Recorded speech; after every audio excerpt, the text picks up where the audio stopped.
Good morning, students, and welcome, students, in my YouTube channel. I'm Pittadak Pharmacology. Today we're discussing the another topic of your cell is the cell divisions. ठीक है, तो आज हम discuss करेंगे cell division के लिए।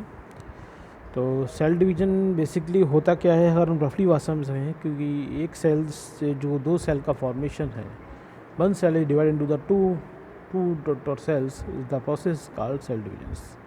And cell division can be defined as a process by which a cell divided into the two duplicate cells। यानी एक सेल्स दो डुप्लीकेट सेल्स में डिवाइड हो जाती है, उस प्रोसेस को क्या कहते हैं?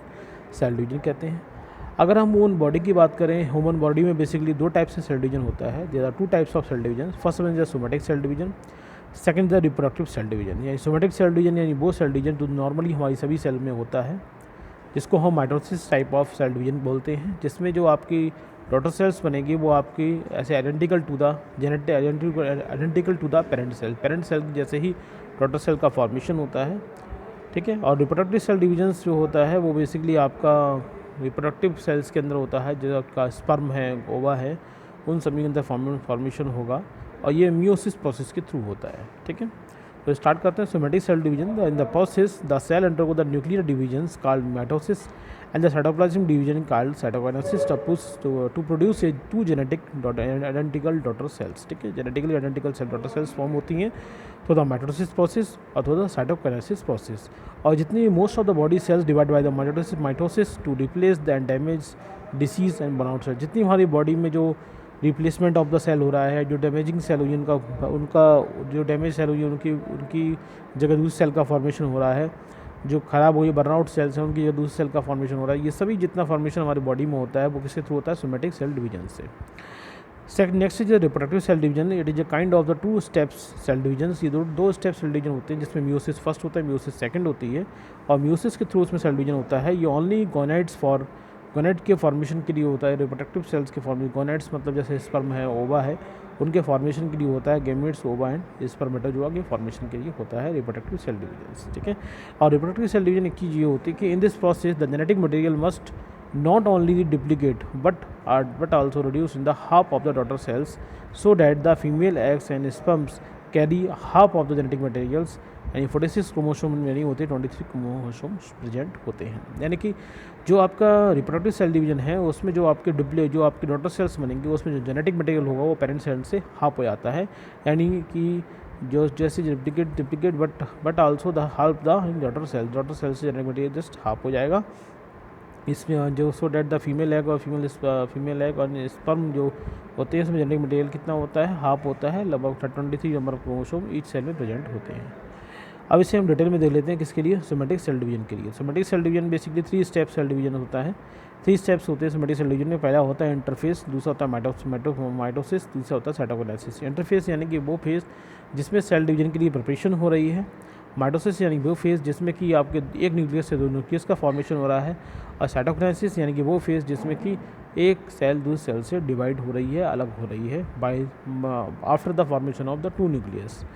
We are discussing starting from the interface. Interface को बेसिकली एक लॉन्ग फेज़ है जिसमें हम डिवाइड करते हैं 3 सब फेज़ में, G1, S and G2 phase. तो G1 फेज़ बेसिकली क्या होती है? प्राइमरी फेज़ होती है, जिसमें सेल होती है वो अपनी डुप्लीकेट से अपनी प्रिपरेशन कर रही होती है। डिफरेंट टाइप के ऑर्गन्स होते हैं वो डुप्लीकेट बनना शुरू हो जाते हैं। साइटोसोलिक कंपोनेंट होते हैं वो भी डबल होना शुरू हो जाते हैं। यानी हर चीज़ का फॉर्मेशन डबल होना शुरू हो जाता है किसमें? G1 फेज़ में। जैसे आप ये क्या है, पूरी आपकी इंटरफेस है, ये क्या है? माइटोसिस है, माइटोटिक फेज़ है। इंटरफेस बेसिकली लॉन्ग फेज़ होती है, और इंटरफेस में जो आपका G1 फेज़ है, G1 फेज़ में क्या हो? सेल मेटाबॉलिक एक्टिविटी और डुप्लीकेट ऑर्गन्स बनना शुरू हो जाते हैं, साइटोसोलिक कंपोनेंट बनना शुरू हो जाते हैं, सेंट्रोसोम फॉर्मेशन होना शुरू हो जाता है।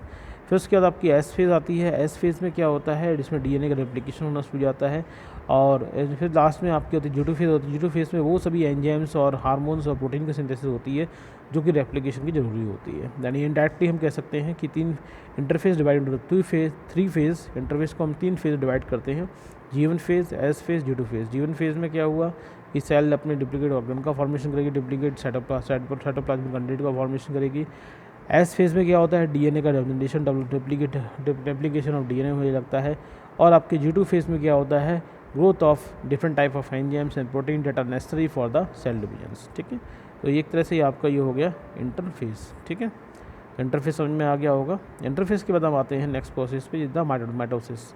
माइटोसिस फेज में क्या होता है, mitotic phase begin after the complete the G1 S and G2 phase. जब G1 और S और G2 फेज कंप्लीट हो जाती है तो उसके बाद में क्या होता है कि आपका जब some cells however the remain in the G1 phase and for a very long times and said to be a in zero phase, यानी कुछ सेल फेज होती है वो आपके G1 फेज में से सीधे आपके G0 फेज में जाती हैं, जिसके अंदर दोबारा डिवीजन नहीं होता है, यानी कि when the cells are not come into the G1 phase, they are come into the zero phase, D0 phase. Zero phase में क्या होंगी, सेल का डिवीजन अगेन दोबारा नहीं होता है। जैसे हमारी बॉडी के अंदर नर्व सेल्स होती हैं वो दोबारा डिवाइड नहीं होती हैं क्योंकि वो G0 फेज में पहुंच जाती हैं, ठीक है। दिस फेज अब माइटोसिस में क्या होगा, माइटोसिस फेज सेल डिवीजन होता है, उसमें न्यूक्लियस का डिवीजन होगा, जैसे कि एक न्यूक्लियस से दो न्यूक्लियस का फॉर्मेशन हो जाता है।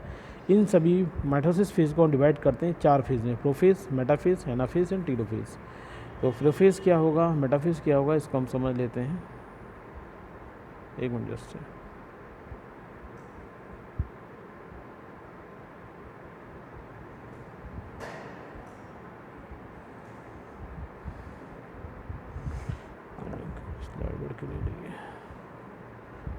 प्रोफेज।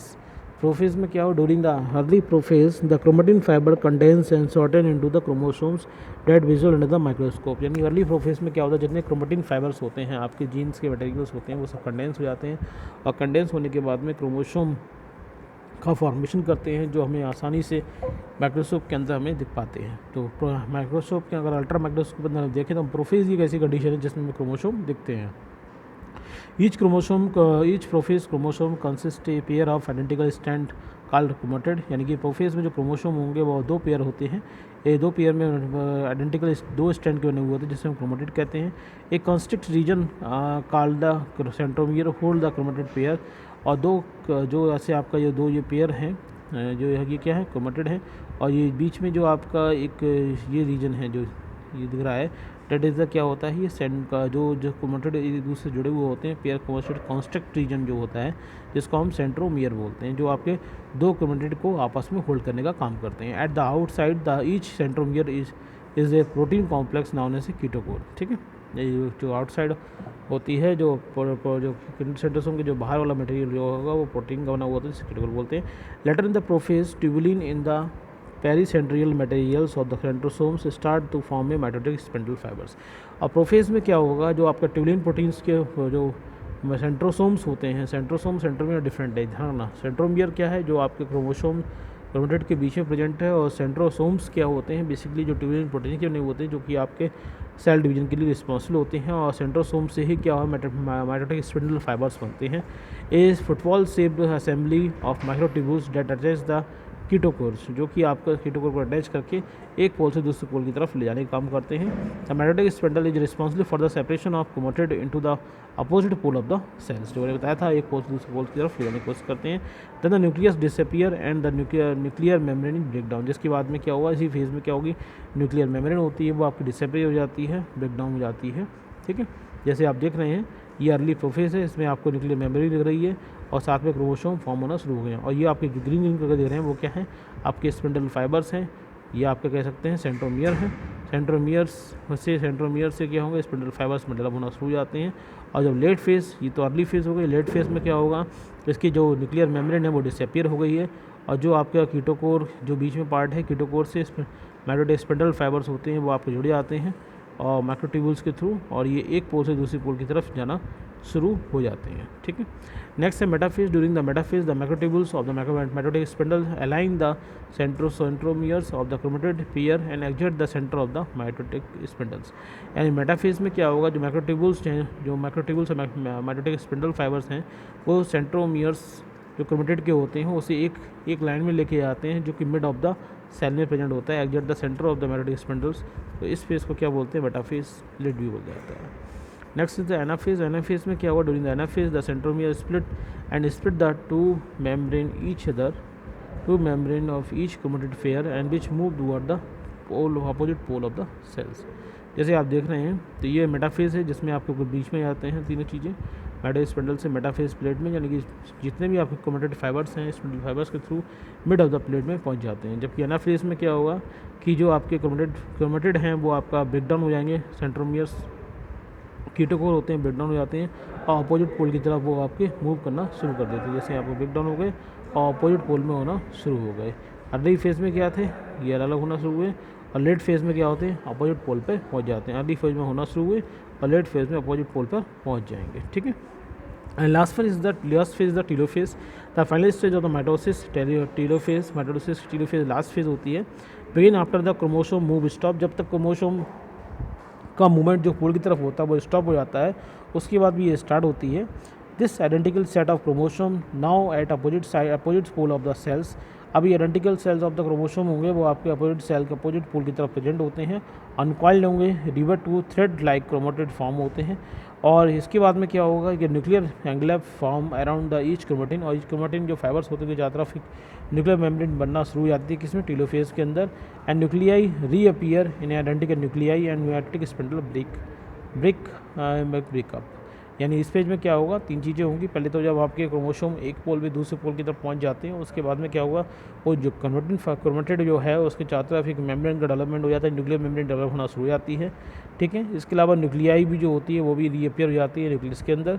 और लास्ट में क्या होते हैं, जो माइटोटिक स्पिंडल फाइबर्स होते हैं ब्रेकअप हो जाते हैं, टूट जाते हैं। जैसे आप देख रहे हैं यहाँ पे क्या हुआ, ये टीलोफेज है, जिसमें क्या हुआ, ये आपका इसकी न्यूक्लियर मेम्ब्रेन डेवलप हो गई है। न्यूक्लियर मेम्ब्रेन डेवलप होने के साथ साथ इसमें क्या हो गया, न्यूक्लियाई बनना शुरू, न्यूक्लियाई भी आपको दिखना शुरू हो गए हैं, न्यूक्लियाई भी दिखना शुरू हो गई, न्यूक्लियाई दिखना शुरू हो गई, ये मेम्ब्रेन भी बन गई। मेम्ब्रेन के अलावा अब जो आपका जो माइटोटिक स्पिंडल्स हैं वो भी आपकी टूटना शुरू हो जाती हैं। इसके अलावा क्या हो, क्लीवेज फेरो डेवलप होना शुरू हो जाती है, जिसकी वजह से क्या होता है, साइटोकाइनेसिस की प्रोसेस स्टार्ट होती है। यानी साइटोकाइनेसिस द लास्ट फेज।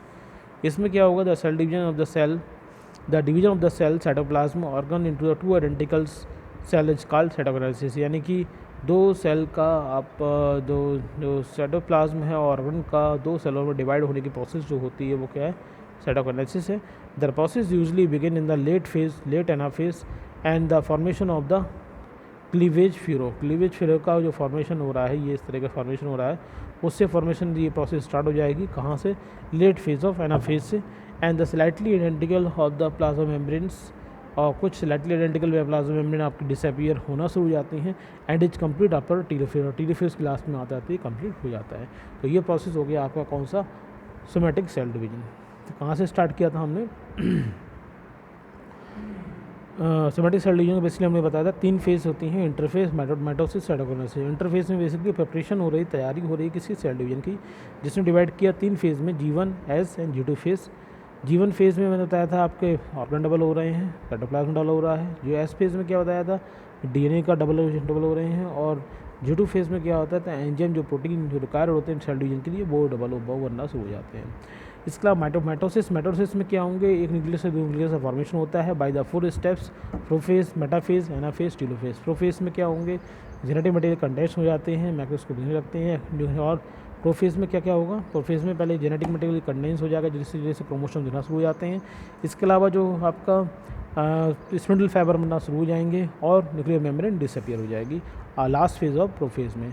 उसके अलावा मेटाफेज बताता है, मेटाफेज में क्या होते हैं कि जो जितने भी आपके क्रोमेटिड फाइबर्स होते हैं वो आपके मिड ऑफ द सेल में पाए जाते हैं, और ये अटैच किससे होते हैं, मैटिक स्पिंडल फाइबर से होते हैं। इस फेज को क्या बोलते हैं, मेटाफेज बोलते हैं।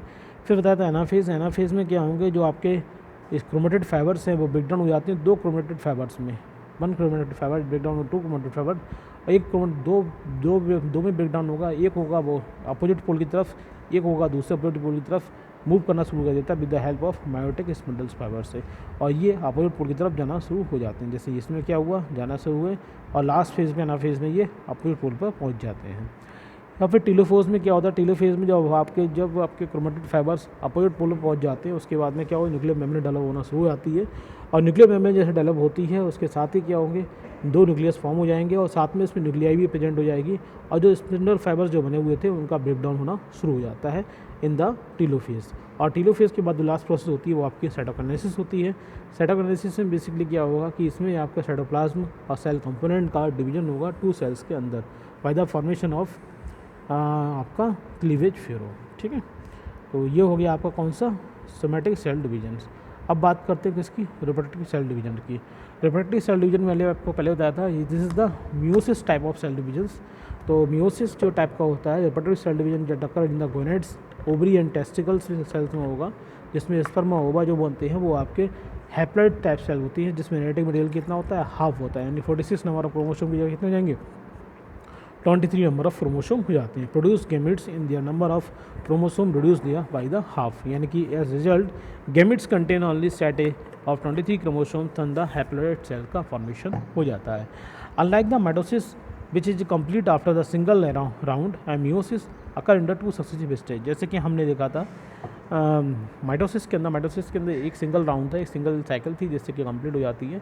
बट अब मियोसिस की बात करें तो मियोसिस में बेसिकली आपके 2 राउंड यानी 2 साइकिल के थ्रू ये पूरा डिवीजन कंप्लीट होता है। ठीक है, during the interface the proceed meiosis first the chromosome of diploid cells start to replicated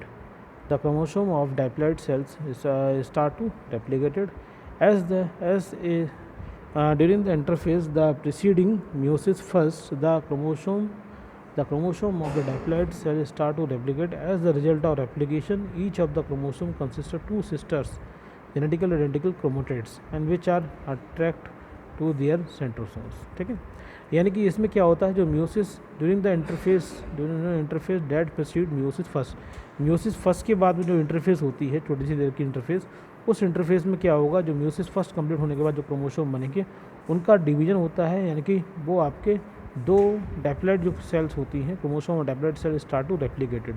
meiosis first complete होने के बाद में क्या होगा, उनके अंदर डाइप्लॉइड सेल होंगी जो बनती हैं, उसके अंदर क्या होगा, जेनेटिक मटेरियल डबल हो जाता है, जिसकी वजह से क्या है, result the replications and each chromosome consist 2 sistered genetically identically. इसकी वजह से क्या होता है, ईच क्रोमोसोम के अंदर 2 जो सिस्टर आइडेंटिकल यूनिट क्रोमेटिड की प्रेजेंट हो जाती है due to the interface after the meiosis first. यानी कि मियोसिस फर्स्ट जो होगी उसमें जो आपका जेनेटिक मटेरियल होगा वो सेम ऐसे होगा जैसे आपके पेरेंट सेल थी, उससे हाफ अमाउंट हो जाता है। लेकिन जो हाफ अमाउंट होने के बाद हो जाएगा, और लेकिन मियोसिस सेकंड स्टार्ट होने से पहले जो हाफ अमाउंट में जो आपकी जेनेटिक मटेरियल था उसका डिप्लीकेशन हो जाता है, वो का क्या होगा, डबल में हो जाएगा। ठीक है, ये याद रखिए, डबल कब हो रहा है, after the completer of meiosis first. अब मियोसिस फर्स्ट से पहले वो डबल नहीं होगा।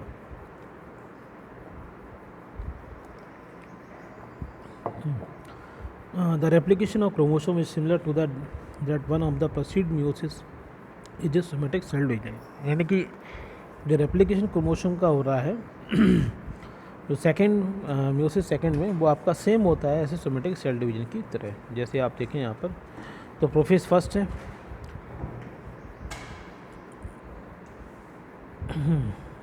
चलिए मैंने फिगर यहाँ लगा रखे हैं, आप इसे ले देखें। Meiosis first which begins from the chromosomal replicate is complete and consist of 4 phase. Meiosis first में भी क्या होगा, 4 फेज होगी, prophase first, metaphase first, anaphase first, telophase first. तो मियोसिस फर्स्ट में क्या हुआ, प्रोफेज फर्स्ट, फिर आपका मेटाफेज, फिर आपका एनाफेज, फिर आपका टीलोफेज होता है। तो इसमें क्या हो रहा है, जो जेनेटिक मटेरियल था, यहाँ पर देखिए 4 क्रोमोसोम हैं, 2 ब्लू हैं, 2 रेड हैं। जो लास्ट में सेल फॉर्म हो रही है उसमें कितने रह जाएंगे, 2 रह जाएंगे, एक रेड एक ब्लू, एक रेड एक ब्लू। यानी कि इसमें क्या हुआ, इस बिफोर द मियोसिस फर्स्ट में आपका क्या हुआ कि जेनेटिक मटेरियल का रेप्लिकेशन नहीं हुआ, जेनेटिक मटेरियल क्या हो गया, हाफ हो गया। किस में, मियोसिस फर्स्ट के अंदर। देखिए इसमें कितने हैं, 4 हैं, 2 ब्लू और 2 रेड। और जो लास्ट में सेल फॉर्म हो रही है उसमें कितने हैं, एक रेड और एक ब्लू है, एक रेड एक ब्लू है। यानी कि मियोसिस फर्स्ट जो हो रही है कंप्लीट, उसके लास्ट जो मियोसिस फर्स्ट में जो लास्ट में जो सेल बनेंगे वो कैसे बनेंगे, हैप्लॉइड सेल बनेंगे।